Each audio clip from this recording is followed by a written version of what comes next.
అందరికీ నమస్తే. మాజీ ఎంపీ ఉండవల్లి అరుణ్ కుమార్ ఈవీఎంలకు సంబంధించి చాలా ఇంట్రెస్టింగ్ కామెంట్ చేసిండ్రు. ఏపీలో రిజల్ట్ తర్వాత ఆయన ఫస్ట్ టైం అక్కడనే ఏపీలోనే మీడియాతో మాట్లాడినరు. ఆయన చేసిన కామెంట్స్ ఒకటి జగన్కు మద్దతు ఇచ్చే విధంగా ఉన్నాయి. ఆయన ఫస్ట్ నుంచి కూడా జగన్కు మద్దతుగా మాట్లాడినరు, ఇప్పుడు కూడా. కానీ ఈవీఎంల విషయంలో ఆయన చెప్పిన విషయాలు కొంత ఇది నిజమే కదా, నిజంగా ఇట్లా జరుగుతుందా దేశంలో, ఏపీలో కూడా అట్లా జరిగిందా, ఇట్లాంటి ఒక చర్చకు తావిచ్చే విధంగా ఆయన కామెంట్ చేసినారు. నిజానికి ఉండవల్లి అరుణ్ కుమార్ గారు అన్ని కాంట్రవర్సీ సబ్జెక్ట్స్ టచ్ చేస్తూ ఉంటారు. మనకు రాష్ట్ర విభజన జరిగిపోయిన తర్వాత తెలంగాణ ఆంధ్రప్రదేశ్ రెండు విడిపోయిన తర్వాత సుప్రీంకోర్టు పిటిషన్ వేసిండు ఈ రెండు రాష్ట్రాలను కలపాలని ఉండవల్లి అరుణ్ కుమార్ గారు. ఆయన అడ్వకేట్ కూడా కాబట్టి బహుశా ఆ చట్టాలను అక్కడ ఉండే సెక్షన్లు అవన్నీ బేస్ చేసుకొని బహుశా రెండు రాష్ట్రాలు కలిసిపోతాయేమో అన్నంత ఒక వాతావరణం క్రియేట్ చేసిండ్రు. అయితే ఆ తర్వాత సుప్రీంకోర్టులో జరగాల్సింది జరిగిపోయింది. కానీ అట్లా controversy subjects Undavalli Arun Kumar touch చేస్తూ ఉంటారు. ఇప్పుడు ఈవీఎం సబ్జెక్ట్ను ఆయన టచ్ చేసిండు. ఈవీఎం విషయంలో ఏం చెప్తున్నారంటే, ఈవీఎంలు మార్చడం లేకపోతే మ్యానిపులేట్ చేయడం పెద్ద పని కాదని చెప్తున్నారు ఉండవల్లి అరుణ్ కుమార్ గారు. అదేం పెద్ద పని కాదు, అవన్నీ చాలాసార్లు చంద్రబాబు నాయుడే కొంతమంది నిపుణులను పిలిపించి ఇదంతా సాధ్యమే అని నిరూపించిండ్రు. అసలు ఈవీఎంలు మ్యానిపులేట్ చేయొచ్చని చెప్పిన ఫస్ట్ వ్యక్తి, మొట్టమొదటి వ్యక్తి చంద్రబాబు నాయుడు గారే అనేది ఉండవల్లి అరుణ్ కుమార్ గారు చెప్తున్నారు.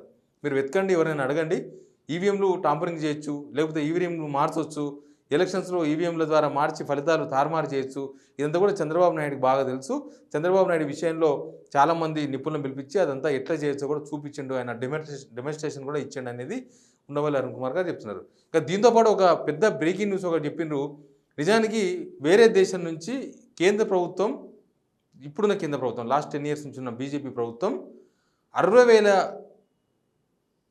లక్షల ఈవీఎంలు అక్కడి నుంచి ఇంపోర్ట్ చేసుకుంటే ఎలక్షన్స్లో వాడుతున్నది కేవలం 40 లక్షల ఈవీఎంలే. 40 లక్షల ఈవీఎంలే వాడుతున్నారు, మిగతా 20 లక్షల ఈవీఎంలు ఎక్కడున్నాయని అడుగుతున్నారు ఆయన. ఎలక్షన్ కమిషన్కి ఆర్టీఐ ద్వారా పెడితే అసలు ఈవీఎంస్ ఎన్ని ఎక్కడి నుంచి వచ్చినాయి ఏం కదా అంటే, మాకు గవర్నమెంట్ నుంచి కేవలం 40 లక్షల ఈవీఎంలు మాత్రమే వచ్చినాయి, కాబట్టి మేము ఆ 40 లక్షలు వాడుతున్నాం, ఇంకా మిగతా సంగతి మాకు తెలియదని ఎలక్షన్ కమిషన్ చెప్పినట్లుగా అరుణ్ కుమార్ గారు చెప్తున్నారు. మరి 20 లక్షల ఈవీఎంస్ ఎక్కడ దాచిండ్రు, ఆ 20 లక్షల ఈవీఎంస్తో ఏం జరుగుతుంది, ఇట్లాంటి ఎలక్షన్స్ వచ్చినప్పుడు తారుమారు అవుతున్నప్పుడు 20 లక్షల ఈవీఎంస్ వాడుతున్నారా అని అనుమానం వచ్చే విధంగా అరుణ్ కుమార్ గారు మాట్లాడారు. అదే ఆర్టీఐ ద్వారా సెంట్రల్ గవర్నమెంట్ను కూడా అడిగితే అక్కడ నుంచి సమాధానం లేదు. ఆ 20 లక్షల ఈవీఎంలు ఎక్కడ పోయినాయి, ఏమవుతున్నాయి, అది వాటి ద్వారా ఎవరు లబ్ధి పొందుతున్నారు అన్న విషయాలు మాత్రం అవేం తెలుస్తలేదు. బట్ ఏదో జరిగింది, జనాలకి అనుమానం కలిగించే విధంగా ఆంధ్రప్రదేశ్ రిజల్ట్ వచ్చిందని ఆయన అభిప్రాయపడ్డారు. ఎప్పుడైనా సరే ఈవీఎంల మీద పార్టీలకు అనుమానం రావచ్చు, ఈ పార్టీకో ఆ పార్టీకో ఓడిపోయిన పార్టీలకు ఈవీఎంల మీద అనుమానం రావచ్చు. కానీ జనాలకే అనుమానం వచ్చిందంటే ఏం జరిగి ఉండొచ్చు, ఏపీ రిజల్ట్స్లో జనమే అనుమానం వ్యక్తం చేస్తున్నారు. మేము ఓటు వేసినాం కదా, అయినా ఎందుకు వైసీపీ గెలవలేదు, మేము వేసిన ఓటు ఎటుపోయింది అని ఒక రకమైన సందేహాన్ని ఆయన వ్యక్తం చేసిండ్రు. అయితే నిజానికి కూడా అక్కడ ఏపీలో ఈవీఎంల మీద అనుమానాలు ఇంకా పోలేదు.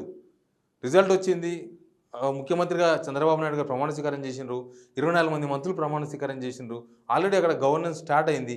అయినా సరే ఏదో జరిగింది ఈవీఎంలలో, ఏమో జరిగింది అని అనుమానం గ్రౌండ్లో కూడా, అంటే జనాలలో కూడా అనుమానాలు వ్యక్తం అవుతూ ఉన్నాయి. కొందరు సోషల్ మీడియాలో వాళ్ళంతా రియాక్ట్ అవుతూ ఉన్నారు. ఈవీఎంలు ఎట్లా మ్యానిపులేట్ చేస్తారు, ఈవీఎంలు మ్యానిపులేట్ చేస్తే వివిప్యాట్ ప్రింటింగ్ ఉంటుంది కదా, వాళ్ళు ఓటేసినప్పుడు మనం ఓటేసినప్పుడు ప్రింటింగ్ వస్తుంది కదా, అది చూసుకుంటారు కదా జనం, మరి చూసుకున్నప్పుడు ఇంకెట్లా మ్యానిపులేట్ చేస్తారని.